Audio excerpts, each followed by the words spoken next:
नमस्कार सांग मैंने आपण मानु समस्त मो स्टोरी चैनल स्वागत। चलतु कहानी शुणा भाग्य खेलुछि खेलर तृतीय भाग पूर्व भाग जदि आपण मैंने शुणी ना जल्दी जल्दी शुणी नियंतु। तुमे मो भाउज नुह तो नाई तुमे मो भाउज। मो सिद्धार्थ भाई ठीक कहते कौन कहते डिभोर्स नहीं केउं कंपानी भाउज चाकरी करुछंती। श्वेता लुह छल छल आखिरे कहला हाँ सिली मु ही तुम अयोग्य भाउज। मो पाई तुम भाई बहुत अपमान पाइछंती। मु तांको ओ तांको परिवार को बहुत अपमान देइछि। तुम दुही को दिने देखी भूल बुझी घर को चलीगली कारण सिद्धांत ठारू मुक्ति पाइबा पाई एक बाहाना खोजुथुली। मो कथा चिंता करी करी बाबा शଯ୍ୟାଶାयी हेले। भाई भाउज एइथिपाई मते दायी कले तांको ठारू लांछना पाइली। तेबे भाई भाउजंको ए लांछना मते एक नुआ जीवन देला। भूल रास्तारू मु ठीक रास्ता को आसीगली। मु मो अतीतर कार्य पाई बहुत अनुतप्त। सिली कहला तुम भाई भाउज तुमको ठीक रास्ता को आनिबाकू एपरी व्यवहार करिथिबे। मु जानिबारे निशिकांत भाई और भाउज बहुत भल। सुप्रिया देवी मते पुनर्जन्म देइछंती। एणु आंभे दुई भौणी भली चलिले। जेते दिन पर्यंत सिद्धार्थ भाई सह तुमको न मिसाइछि मु शांति रे रही परिबे नाही। काली भाई को फोन करी एठाकू डाकिबी नाही सिली एबे भाई को डाक नहीं आमर डिभोर्स हो सारी। तुम्हें जानी ना हो कि कौन है डिभोर्स हेले पुणी मिसी पारिबो नहीं। तुम्हें दुहे अग्नि को साक्षी रखी विवाह करिच डिभोर्स तुम दुही को अलगा करि परिबो नहीं। तेबे श्वेतार अनुरोध रक्षा करी भाई को डाकिबा स्थगित रखिला सिली। सिली मध्य चाहूला एक विशेष परिस्थिति रे उभय को मिसिया पाई। ताहा होची सुप्रिया देवी पुण्यतिथि रे किछि दिन बीती जाइछि। सिली और श्वेता अति निपुण भावे निज कर्तव्य संपादन करुछंती। दिने ऑफिस रे पहुँचु पहुँचु ऑफिस बॉय सिली को कहला सार डाकुछंती। सिली चेम्बर को जाई देखिला जड़े सौम्य दर्शन युवक सामने बसिछंती। सिली को देखी आशुतोष बाबू कहले हे सिली जहाँ को आपण खोजुथुले। सिली उभय को नमस्कार जनाई नीरव छिड़ा हला। आशुतोष बाबू कहले सार हेउछंती audit officer Srinivas Tripathi OFS. तुम फाइनेंशियल स्टेटमेंट से बहुत खुशी सेथिपाई तुमको बधाई जणाइबाकू आसीछंती। त्रिपाठी बाबू सिली को चाही कहले तुम स्टेटमेंट बहुत निखुण थिला। तुमे बहुत भल भावे प्रस्तुत होइछ। एमिति स्टेटमेंट मु देखि नथिली। जेहेतु आशुतोष कंपानी सरकारी कार्यगुड़िक संपादन करिथांती एणु सरकार अर्थ दे हिसाब समीक्षा करिथांती। टिके रही पचारले आपणक नाम। सर मो नाम शिल्पा महापात्र मात्र मु सिली नाम परिचित। व्यक्ति जनक सिली विषय जानिबाकू चाहिए। आशुतोष सिलीर अतीत सबू वर्णना करी कहले से एक आभिजातीय परिवार झील होई किपरि अनाथ होईगला। अच्छा सिली पिता नाम कौन तांको गाँ कौन? सिलीर मुह को चाही पचारे ऑफिसर जनक। सर मु जहाँ शुणिछि आम ग्राम हरिपुर शासन जिला गंजाम। बाबा संबित महापात्र अध्यापक थिले। हरिपुर और संबित महापात्र नाम शुणी चमकी गले ऑफिसर त्रिपाठी बाबू कहले मोर मध्य से गाँ। मु बहुत छोट थी दुर्घटना घटिला। से गाँ लेखारे मोर दादा हेबे। पिलादिने तांकु देखिबार सौभाग्य पाइछि। तांकर गोटे छोट झियो थिला से बोधुए तुमे। सिली को चाहे कहले त्रिपाठी बाबू आमे दुहे गोटिए गाँर एणु गाँ संपर्क में तुमे मध्य मोर भौणी लेखा हेब। खुशी रे गदगद होई सिली कहला कि भाग्य मोर मो गाँर जड़े भाईक सह मोर देखा हला। सर थरे गाँ जाई बुली आसिया को इच्छा होची। त्रिपाठी बाबू हसी कहले निश्चय तुमको गाँ को नेबार दायित्व मोर। अच्छा आशुतोष बाबू पुणी केबे देखा हेब? ऑफिस काम रे आसीथिली हेले एक नूतन संपर्क को नहीं जाउछी। आशुतोष बाबू एक आत्मतृप्तिर हस हसी सिली को कहले तुमे बहुत लकी। तुमर एक नूतन जीवन आरंभ होबाकू जाउची। सिली आखिरे थिला अश्रु। तेबे ताहा दुखर नुहे खुशीर। निज जन्ममाटी देखिबार सुजोग पाइबो। एबे से आउ अनाथ नुहे। तेबे सिली आखिरे भासी उठुतुला त्रिपाठी बाबूଙ୍କ मुहटी। ता अजाणतरे किपरि एक दुर्बलता चली आछि तांको प्रति। निज आसन को जाई किछि समय चुपचाप बसी रहिला से। हठात कहार स्पर्श रे चेतना फेरी पाई देखिला श्वेता ठिया होई मुचुकी मुचुकी हसुछि। कौन नंद साहेबा त्रिपाठी सार मने पड़ुछंती कि? सिली भाबुथुला त्रिपाठी बाबूଙ୍କ विषय। हठात ता भावना रे व्याघात घटिला। देखिला श्वेता पाखरे थाई मुरुक मुरुकी हसुची। परिहास करी कहला କ'ଣ ନଣନ୍ଦ ସାହେବା ତ୍ରିପାଠୀ ସ୍ୱାମୀଙ୍କ ଚିନ୍ତାରେ ମସଗୁଲ ନୁହଁ ତ? ଲଜ୍ଜିତ ମନେ କଲା ସିଲି ନିଜକୁ। ତା'ର ଦୁର୍ବଳତା ଶ୍ଵେତା ସାମ୍ନାରେ ଧରା ପଡ଼ିଗଲା। କଥାକୁ ଭିନ୍ନ ମୋଡ଼ ଦେଇ କହିଲା, ନାହିଁ ଭାଉଜ, ସେ ଆମ ଗାଁର ଓ ଗାଁ ଲେଖାରେ ମଧ୍ୟ ଭାଇ ହେବେ। ସେଥିରେ କ'ଣ ଅଛି ଶ୍ଵେତା? ଶ୍ଵେତା କହିଲା, ରକ୍ତ ସମ୍ପର୍କର ଭାଇ ନୁହନ୍ତି ତ? ସତ କହୁଛି ସିଲି, ତ୍ରିପାଠୀ ବାବୁ ଓ ତୁମ ଯୋଡ଼ି ଖୁବ୍ ଜମିବ। ଖାଲି ତୁମ ଭାଇ କାନରେ କଥାଟା ପଡ଼ିଯାଉ, ଦୁଇ ଜଣଙ୍କ ପୂରାପୂରି ରାଜଜୋଟକ ବନିଯିବ କି? ଧେତ୍, ତୁମକୁ କହିବା ପାଇଁ ଆଉ କିଛି ନାହିଁ ମୋ ପାଖରେ। ମୁଁ ଆଉ ଆମ ଗାଁ ହରିପୁର ଯାଇ ବୁଲି ଆସିବି ବୋଲି ଭାବୁଛି। ଟିକେ ଲାଜେଇ ଯାଇ କହିଲା ସିଲି। ଠିକ୍ ଅଛି ସିଲି, ମୁଁ ବି ଯିବି ତୁମ ସହିତ। ମିଶିକରି ଆମେ ଯିବା। ସିଦ୍ଧାର୍ଥ ଭାଇ ମଧ୍ୟ ସାଥିରେ ଯିବେ, କହିଲା ସିଲି। ତୁମ ଭାଇ ଯିବେ କି ନାହିଁ ସେ କଥା ସେ ହିଁ ଜାଣନ୍ତି। ତେବେ ତ୍ରିପାଠୀ ବାବୁ ନିଶ୍ଚୟ ଯିବେ। ସେଦିନ ଦୁହେଁ କାମରେ ବ୍ୟସ୍ତ ରହିଲେ। ଅଫିସ କାମ ସାରି ଯିବାକୁ ଉଦ୍ୟତ ହୁଅନ୍ତେ ସିଲି କହିଲା, ଭାଉଜ, ଟିକେ ମାର୍କେଟ ଯାଇ କିଛି କିଣିବାର ଅଛି। ଦୁହେଁ ମାର୍କେଟ ଯାଇ କିଛି କିଣି ଘରକୁ ଫେରିବା ବେଳକୁ ରାତ୍ର 8ଟା ବାଜିଯିବା ଉପରେ। ରାସ୍ତା ସୁନସାନ ହୋଇଗଲାଣି। ସେମାନେ ଘରକୁ ଯିବା ରାସ୍ତାରେ ନିଛାଟିଆର ସୁଯୋଗ ନେଇ ପୁଣି ଦୁଇ ଜଣ ଗୁଣ୍ଡା ମଦ୍ୟପାନ କରି ଏମାନଙ୍କ ସ୍କୁଟି ଅଟକାଇ ହଇରାଣ କରିବାକୁ ଚେଷ୍ଟା କଲେ। ଜଣେ କହିଲା, ସେ ଦିନ ଫିଟିଗଲୁ, ଆଜି ତତେ କିଏ ରକ୍ଷା କରିବ? ଦେଖ ତୋ ଅବସ୍ଥା କ'ଣ କରୁଛି। କହି ଯେମିତି ସିଲିର ହାତ ଧରିଛି, ହଠାତ୍ ଶ୍ଵେତାର ମୁଥାରେ ଗୁଣ୍ଡାଟିର 4ଟି ଆଗଦାନ୍ତ ଭାଙ୍ଗିଗଲା। ସେ ଆଶା କରିନଥିଲା ଗୋଟେ ଝିଅର ମୁଥା ଏତେ ତୀବ୍ର ହୋଇପାରେ। ଯନ୍ତ୍ରଣାରେ ସେ ବସି ପଡ଼ିଲା। ଦ୍ୱିତୀୟ ଗୁଣ୍ଡାଟି ଶ୍ଵେତା ଉପରେ ଆକ୍ରମଣ କରିବା ପାଇଁ ଉଦ୍ୟତ ହୁଅନ୍ତେ ଶ୍ଵେତା ପାଲଟା ଆକ୍ରମଣ ପାଇଁ ପ୍ରସ୍ତୁତ ହୋଇଗଲା। ଏଥର ଶ୍ଵେତା ନିଜ ଗୋଡ଼ ଉଠାଇ ତା'ର କପାଳକୁ ପ୍ରଚଣ୍ଡ ଆଘାତ ଦେଲା। ଗୁଣ୍ଡାଟି ଛିଟିକି ଦୂର ଯାଇ ପଡ଼ିଲା। ଦୁହିଁଙ୍କ ପାଖକୁ ଯାଇ ଶ୍ଵେତା କହିଲା, କେମିତି ଲାଗିଲା? ଏଇଟା ଟ୍ରେଲର ଥିଲା। ଆଉ ଦିନେ ଯଦି ଏପରି ହରକତ କରିବ ପୁରା ଫିଲ୍ମ ଦେଖେଇଦେବି। ମନେ ରଖ, ମୁଁ ମାର୍ଶାଲ ଆର୍ଟରେ ଚାମ୍ପିୟନ, ବ୍ଲାକ୍ ବେଲ୍ଟ ହୋଲ୍ଡର ଓ ମହିଳା କିକ୍ ବକ୍ସିଂରେ ଚାମ୍ପିୟନ। ସିଲି ଭୟରେ ଧରୁଥିଲା, ମାତ୍ର ଶ୍ଵେତାର ଆକ୍ରମଣ ତାକୁ ସାହସୀ କରିଦେଲା। ଦୁହେଁ ଘରକୁ ଫେରିବା ରାସ୍ତାରେ ସିଲି ପଚାରିଲା, ଭାଉଜ, ଏ ପ୍ରକାର କଳା କେଉଁଠି ଶିଖିଛ? ଶ୍ଵେତା ହସି କହିଲା, ପାଠରେ ମୁଁ ପଛୁଆ ଥିଲି, ମାତ୍ର ଜିମ୍ ଯାଇ ଜୁଡୋ, କରାଟେ ଓ ବକ୍ସିଂ ଶିଖୁଥିଲି, ଯାହା ଏବେ କାମରେ ଲାଗିଲା। ଏ ଦୁଇ ଜଣ ପୂର୍ବରୁ ମୋତେ ହଇରାଣ କରିଥିଲେ। ସେତେବେଳେ ସିଦ୍ଧାର୍ଥ ଭାଇ ଦେବଦୂତ ଭଳି ପହଞ୍ଚି ମୋତେ ବଞ୍ଚାଇଲେ। ଆଜି ତୁମେ? ସେମାନେ ଆଉ କିଛି କରିବାକୁ ସାହସ କରିବେନି। ଖାଲି ସମୟରେ ମୁଁ ତୁମକୁ କିଛି କୌଶଳ ଶିଖେଇଦେବି, ତାହା ତୁମକୁ ସାହାଯ୍ୟ କରିବ। ଇତିମଧ୍ୟରେ ସେମାନେ ଘରେ ପହଞ୍ଚି ଯାଇଥିଲେ। ଗୁଣ୍ଡାମାନେ ବାଟରେ ଦୁହିଁଙ୍କୁ ହଇରାଣ କରିବା ଖବର ଆଶୁତୋଷ ଜାଣିବା ପରେ ସେ ଚାହିଁଲେ ଦୁହେଁ କମ୍ପାନୀ ହେଡ୍ ଅଫିସ ପାଖରେ ରୁହନ୍ତୁ। ଦିନେ ଶ୍ଵେତା ଆଶୁତୋଷଙ୍କ ଚେମ୍ବରରୁ ବାହାରିବା ସମୟରେ ହଠାତ୍ ମୁହାଁମୁହିଁ ହୋଇଗଲା ସୁରଭି ଦେବୀଙ୍କ ସହ। ଦେଖା ହୋଇଗଲା ତା'ର। ସୁରଭି ଦେବୀ ଆଶୁତୋଷଙ୍କ ପାଖକୁ ଆସିଥିଲେ ଲିଗାଲ ଆଡଭାଇଜର ଭାବେ କିଛି କାମରେ। ଇତିମଧ୍ୟରେ ଶ୍ଵେତା ଶିଷ୍ଟାଚାର ଶିଖି ଯାଇଥିଲା। ଭାଉଜଙ୍କ ପାଦ ଛୁଇଁ ପଚାରିଲା, ଭାଉଜ, କେମିତି ଅଛ? ସୁରଭି ଦେବୀ ଶ୍ଵେତାକୁ କୋଳେଇ କହିଲେ, ସବୁ ଭଲ। ଶ୍ଵେତା ସାମାନ୍ୟ ହସି କହିଲା, ବାବା ଓ ଭାଇଙ୍କୁ ବହୁତ ଦିନ ହେଲା ଦେଖିନାହିଁ। ସୁରଭି ଦେବୀ କହିଲେ, ଶ୍ଵେତା, ତୁମେ ଘରକୁ ଚାଲିଆସ, ସବୁ ଠିକ୍ ହୋଇଯିବ। ନାଇଁ ଭାଉଜ, ମୁଁ ବର୍ତ୍ତମାନ ଠିକ୍ ଅଛି, କହିଲା ଶ୍ଵେତା। ସୁରଭି ଦେବୀ ଶ୍ଵେତାକୁ ପୁଣି ଆଦର କରି କହିଲେ, ମୁଁ ଜାଣେ ଭାଇ, ଭାଉଜ ଓ ବାପା ଉପରେ ଅଭିମାନ କରିଛ। ତୁମେ ହୁଏତ ଜାଣିନାହଁ ଶ୍ଵେତା, ତୁମ ପ୍ରତି ଆମେ କିପରି କଠୋର ହେଲୁ। ଛାତିରେ ପଥର ରଖି। ବୁଝିପାରିଲିନି ଭାଉଜ, କହିଲା ଶ୍ଵେତା। ତୁମକୁ ଠିକ୍ ରାସ୍ତାକୁ ଆଣିବା ପାଇଁ ଅନ୍ୟ କିଛି ବିକଳ୍ପ ନଥିଲା ଏହା ବ୍ୟତୀତ। ସିଦ୍ଧାର୍ଥ କହିଲେ, ଶ୍ଵେତାକୁ ମାନସିକ ସ୍ତରରେ ଆଘାତ ଦେଇ ଘର ଛାଡ଼ିବାକୁ ନିର୍ଦ୍ଦେଶ ଦେବାକୁ। ଆଶୁତୋଷ ବାବୁଙ୍କ କମ୍ପାନୀରେ ତୁମ ଚାକିରି ବ୍ୟବସ୍ଥା କରି ପରୋକ୍ଷରେ ତୁମକୁ ଘର ଛାଡ଼ିବାକୁ କୁହାଗଲା। ବାବାଙ୍କ ପକ୍ଷାଘାତ ପାଇଁ ତୁମକୁ ଦାୟୀ କରାଗଲା। ସେତେବେଳେ ତୁମେ ତୁମ ଭୁଲ ବୁଝିଲ।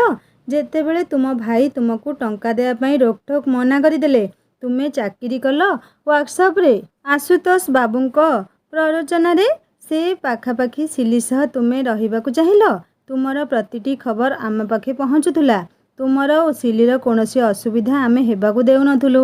ସିଦ୍ଧାର୍ଥ ମଧ୍ୟ ତୁମ ଦୁହିଁଙ୍କ ପ୍ରତିଟି ଖବର ରଖୁଥିଲେ। ତା ମାନେ ବାବା ସମ୍ପୂର୍ଣ୍ଣ ଠିକ୍ ଅଛନ୍ତି। ପକ୍ଷାଘାତ ଏକ ବାହାନା ମାତ୍ର। ବାବା ସୁସ୍ଥ ଥିବା ଜାଣି ଶ୍ଵେତା ଖୁସି ହୋଇ କହିଲା, ଭାଉଜ, ମୁଁ ଭୁଲ ରାସ୍ତାରେ ଯାଉଥିଲି। ବାବା, ଭାଇ ଓ ଭାଉଜ ହିସାବରେ ତୁମମାନଙ୍କ ଦାୟିତ୍ୱ ମୋତେ ଠିକ୍ ରାସ୍ତାକୁ ଆଣିବା, ଯାହା ତୁମେ ସୁଚାରୁ ରୂପେ ସମ୍ପାଦନ କରିଛ। ଏବେ ମୁଁ ବୁଝିପାରିଛି ସବୁ କଥା। ତୁମେ ଜାଣ ଶ୍ଵେତା, ପ୍ରତିଟି ମୁହୂର୍ତ୍ତରେ ବାବା ଓ ଭାଇ ତୁମକୁ ମନେ ପକାଇ କାନ୍ଦନ୍ତି। ତୁମେ କିଛି ଜାଣିନଥିଲ। ସେଇଥିପାଇଁ ସିଲିକୁ ଦାୟିତ୍ୱ ଦିଆଗଲା। ତୁମେ ପାଖେ ସିଲି ଥିବା ହେତୁ ଆମେ କିଛି ପରିମାଣରେ ନିଶ୍ଚିତ ହୋଇଯାଇଥିଲୁ। ତା ମାନେ ସିଲି ସବୁ କଥା ଜାଣନ୍ତି? ସୁରଭି ହସି କହିଲେ, ତୁମେ ଯେମିତି ଏ ଘରର ଝିଅ, ସିଲି ମଧ୍ୟ ସେହିପରି। 3 ବର୍ଷ ହୋଇଥିଲା ସିଲିକୁ। ତୁମ ମାମା ତାକୁ ମରଣ ମୁଖରୁ ଉଦ୍ଧାର କରି ଝିଅ ଭଳି ପାଳିଥିଲେ।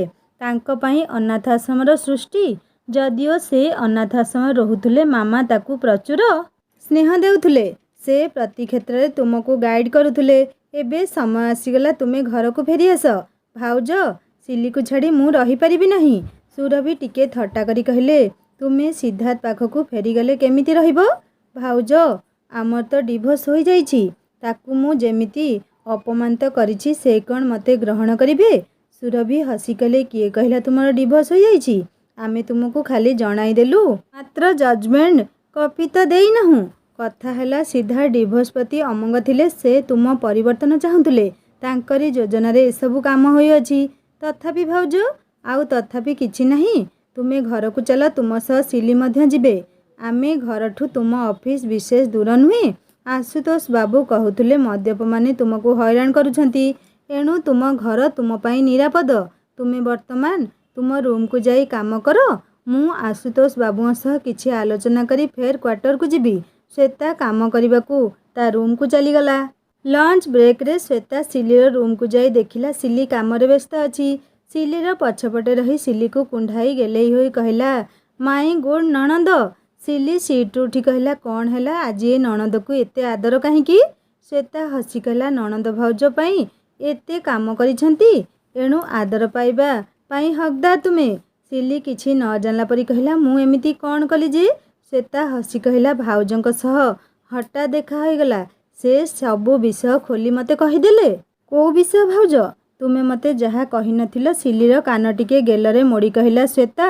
ସିଲି ହସି କହିଲା, ତୁମର ପରିବର୍ତ୍ତନ ପାଇଁ ଏସବୁ ନାଟକ କରିବା ପାଇଁ ପଡ଼ିଲା। ଏସବୁ ଜାଣିଥିଲେ ତୁମର ପରିବର୍ତ୍ତନ ହୋଇନଥାନ୍ତା। ଠିକ୍ କହିଲ ନଣନ୍ଦରାଣୀ। ମୁଁ ପ୍ରକୃତରେ ଭୁଲ ରାସ୍ତାରେ ଚାଲୁଥିଲି। ଏ ଜୀବନର ମହତ୍ତ୍ୱ ମୁଁ ଏବେ ବୁଝିପାରିଲି। ହଁ, ଆଉ ଗୋଟିଏ କଥା, ଭାଉଜ ଘରକୁ ଫେରିଯିବା ପାଇଁ କହିଛନ୍ତି। ଠିକ୍ ଅଛି, ଘରକୁ ଫେରିଯାଅ, କହିଲା ସିଲି। ଖାଲି ଶ୍ୱେତା ଯିବନି, ତା ସହ ସିଲି ମଧ୍ୟ ଯିବ। ଭାଉଜ କହିଲେ, ଶ୍ୱେତା ଯେପରି ସେ ଘରର ଝିଅ, ସିଲି ମଧ୍ୟ ସେ ଘର ଝିଅ। ସେଦିନ ଅଫିସରୁ ଫେରି ଶ୍ୱେତା ଓ ସିଲି ଯାଇ ଘରେ ପହଞ୍ଚିଛନ୍ତି। ନିଶିକାନ୍ତ ଗାଡ଼ି ଧରି ହାଜର। ଶ୍ୱେତା ଭାଇ କହି କୁଣ୍ଢାଇ ଧରି ଧକେଇ ଧକେଇ କାନ୍ଦିଲା। ଶ୍ୱେତାକୁ କୋଳେଇ ଧରି ନିଶିକାନ୍ତ କହିଲେ, ତତେ ଠିକ୍ ରାସ୍ତାକୁ ଆଣିବା ପାଇଁ ଆମକୁ ଏ ନାଟକ କରିବାକୁ ପଡ଼ିଲା। ତୋର ପରିବର୍ତ୍ତନ ହୋଇଛି, ମୁଁ ବହୁତ ଖୁସି। ଏହାର ଶ୍ରେୟ ମୁଁ ସିଲିକୁ ଦେବି। ସେଦିନ ହିଁ ଶ୍ୱେତା ସିଲି ସହ ନିଜ ଘରକୁ ଫେରିଲା। ଗାଡ଼ିରୁ ଓହ୍ଲେଇ ଦେଖିଲା ବାବା ସୂର୍ଯ୍ୟକାନ୍ତ ଏମାନଙ୍କ ଅପେକ୍ଷାରେ ବାହାରେ ଛିଡ଼ା ହୋଇଛନ୍ତି। ସୂର୍ଯ୍ୟକାନ୍ତଙ୍କୁ ଦେଖି ନିଜ କୋହ ସମ୍ଭାଳି ପାରିଲାନି ଶ୍ୱେତା। ବାବାଙ୍କୁ କୁଣ୍ଢାଇ ଛାତିରେ ମୁଣ୍ଡ ରଖି କଇଁ କଇଁ ହୋଇ କାନ୍ଦିଲା।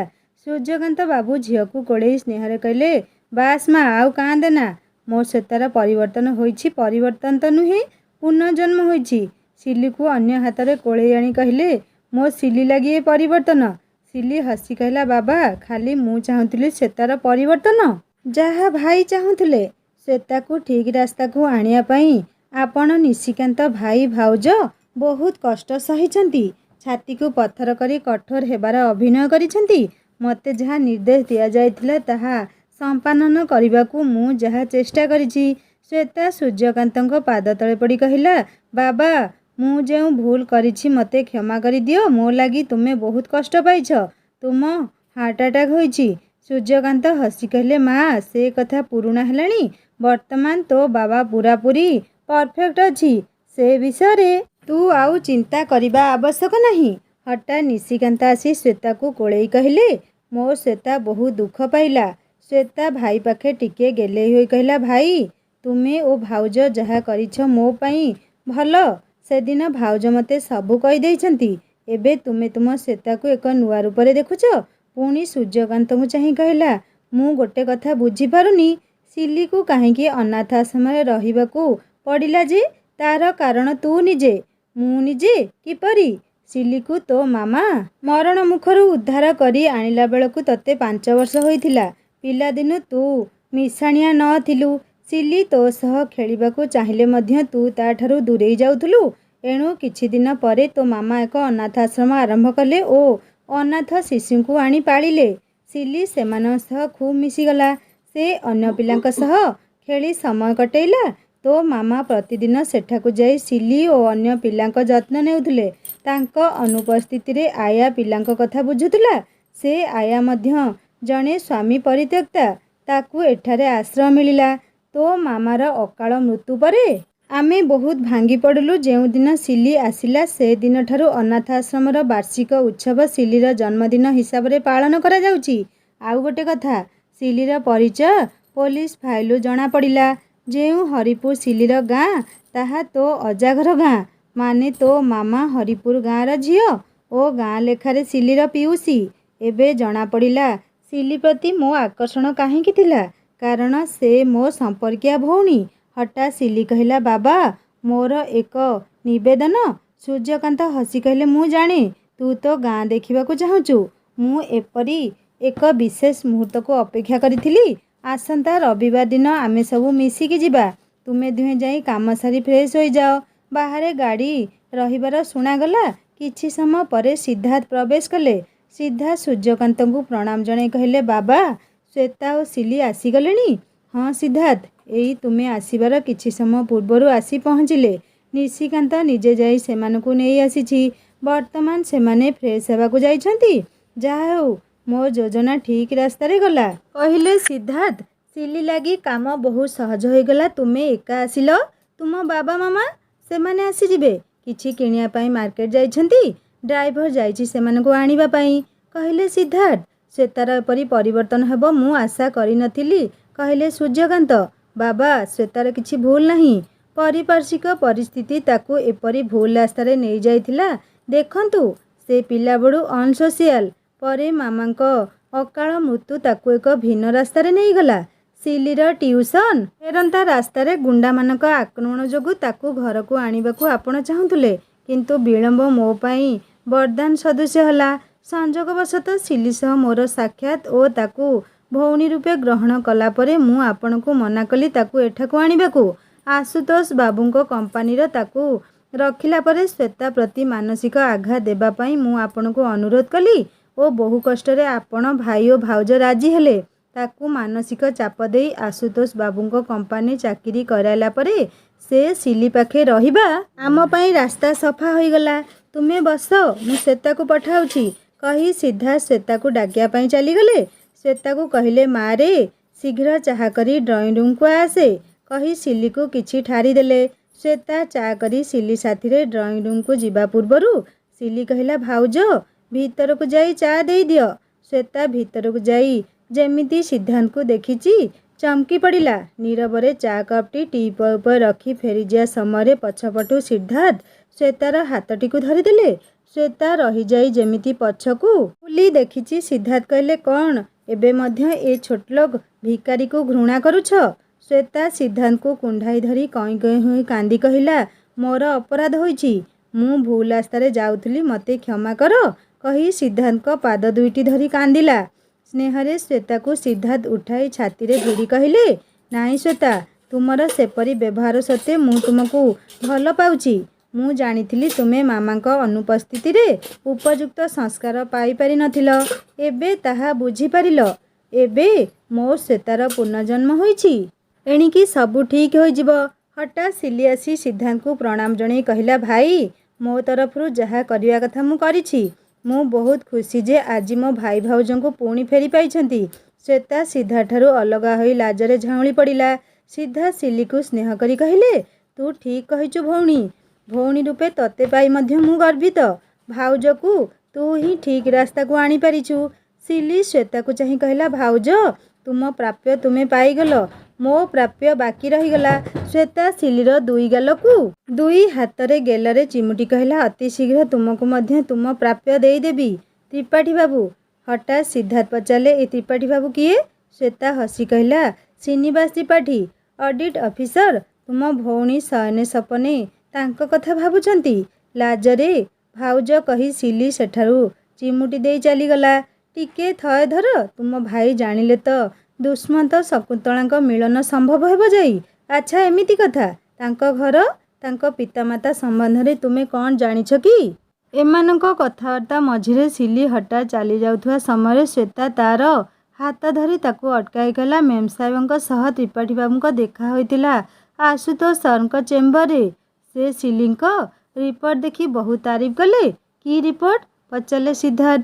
ସରକାରଙ୍କ ତରଫରୁ ଯେଉଁ ଟଙ୍କା ସରକାରୀ କାମ ପାଇଁ ଆସେ। ଆଚ୍ଛା, ତାପରେ? ପଚାରିଲେ ସିଦ୍ଧାର୍ଥ।